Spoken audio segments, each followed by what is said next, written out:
During World War II, human trafficking and sexual slavery allegedly committed by the Japanese military may seem like something straight out of a history book. However, it is still a painful reality for 53 Korean women who say they are living proof that these war crimes did exist. 70 years later, these women are still trying to right this wrong, and students at one CUNY college are doing their part to give voice to these women before their stories die along with them. Korea in the late 1930s. The country was under Japanese occupational rule, one of several pawns captured in the net of the Japanese imperialist regime in its quest to dominate the region. It was a dark time in the history of this country, but even darker yet because of the testimony from these women who say they were forced to serve as sex slaves, also known as comfort women, for the Japanese army. 안녕하세요, 할머님.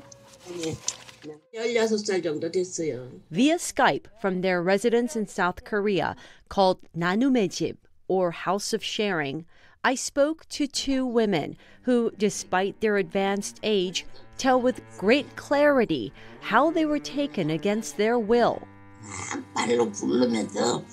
I kicked my feet and said, I'm not going. And shipped off to unknown destinations and fate. There were about 10 of us. We went on a train, and then I have no idea where they went. In 1943, Hee-Nam was 16 years old. She says as a young girl, she had heard horror stories about girls being snatched off the side of the road, but never dreamed it would happen to her. Her mother even arranged a marriage with a stranger, thinking that would protect her. But you ended up in the hands of the Japanese. Everyone was crying, other than to ask each other, who are you? Where are you from? We couldn't even talk to each other. We were so scared. At first, she thought she was going to work at a factory as part of the Japanese war effort. Instead, you ended up at a so-called comfort station, or brothel, in Shimonoseki, a coastal town in the south of Japan. There were a lot of officers who came. The hardest thing for me was when I had to have sexual relations with them. It was hard. Those girls refused to entertain the soldiers and wouldn't listen. They would line them up and slash them open with a knife. What else but blood would come out? Then the soldiers would just throw them aside. How torturous was our lives that we would commit suicide. People jumped from mountains, cut their necks. I don't call it a comfort station. It was a slaughterhouse where they murdered people. Historians estimate there were about 2,000 comfort stations across Asia and up to 200,000 comfort women, the bulk of them Chinese and Korean, but there were also Burmese, Indonesian, Filipino, even Dutch and Australian women. Pregnancy and venereal disease were commonplace.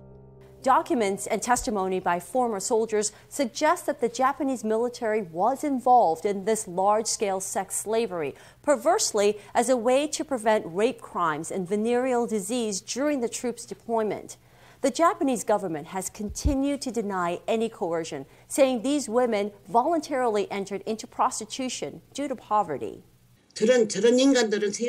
Those Japanese are terrible people. They have no compassion. They say this is a lie. How could I be lying when they made us do horrible and shameful things? Just tell the truth. Say it was in the past. Our ancestors did it. In the early 1990s, over 230 Korean women registered with the South Korean government as former comfort women. Today, just 53 remain. In 1993, the Japanese Chief Cabinet Secretary Yohei Kono issued an apology expressing remorse, and survivors did receive monetary compensation. However, the Kono statement remains controversial. The South Korean government, along with the victims, continues to press for an official apology. To this day, these women take turns at a weekly protest at the Japanese embassy in Seoul, unwavering in their demand that the government admits wrongdoing. On the other side of the world, at CUNY's Queensborough Community College in New York, historian Dr. Jimin Kim is doing her part to help these women press their agenda. With the awareness of comfort women issue, I think that can be pressure on Japanese government and ultimately the official apology for the survivors. Dr. Kim offers a 12-week internship program where students learn about the history of the region and the alleged war crimes.